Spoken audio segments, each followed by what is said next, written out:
नमस्कार शेतकरी मित्रांनो, हक्काचा राजा यूट्यूब चॅनलवर स्वागत आहे मित्रांनो. तर मित्रांनो, आपण या व्हिडिओमध्ये चर्चा करणार आहोत की मुख्यमंत्री लाडकी बहीण योजनेबाबत आता काही महिलांच्या बँक अकाउंटमध्ये ₹1 जमा करण्यात आला आहे. तर मित्रांनो, तुमची शंका असेल की आम्हाला ₹1 नाही आला. तर मित्रांनो, हे फक्त काही महिलांच्याच अकाउंटमध्ये आलेले आहेत की हे पैसे फक्त मित्रांनो टेस्टिंगसाठी आलेले आहेत. तर मित्रांनो, तुम्ही काही चिंता करण्याचं काम नाही. हे फक्त काही महिलांच्याच अकाउंटमध्ये ट्रान्सफर करण्यात आले आहे. हे पैसे मित्रांनो DBTद्वारे ट्रान्सफर केले, डायरेक्ट बेनिफिट ट्रान्सफर. तर मित्रांनो, हे चेकिंगसाठी आहे की DBTद्वारे पैसे येत आहे की नाही हे चेक करण्यासाठी यांनी पैसे टाकलेले आहे.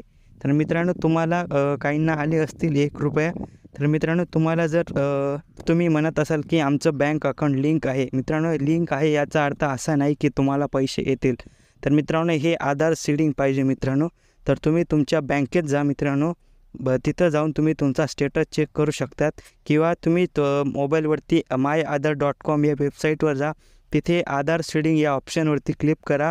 आधार नंबर टाका, OTP टाका. तिथे तुम्हाला एक स्टेटस देखील मित्रांनो, ॲक्टिव्ह, इनॲक्टिव्ह. तर मित्रांनो, तुमचं इनॲक्टिव्ह असेल तर तुम्हाला हे पैसे येणार नाहीत मित्रांनो. हे फक्त ॲक्टिव्ह असेल त्यांनाच हे पैसे येतील मित्रांनो. तर तुमची एक शंका असेल मित्रांनो की आम्ही फॉर्म भरताना वेगळं अकाउंट दिलं आहे आणि लाडकी बहीण योजनेला आधार कार्डला वेगळं लिंक आहे. तर मित्रांनो, जे लिंक आहे तुमच्या बँकेला, DBTला, आधार सीडिंगला, याच अकाउंटमध्ये मित्रांनो हे ₹1500 ₹3000 जमा करण्यात येत आहे मित्रांनो. हे पैसे मित्रांनो तुमच्या अकाउंटमध्ये 17 ऑगस्ट रोजी हे ट्रान्सफर करण्यात येत आहे मित्रांनो.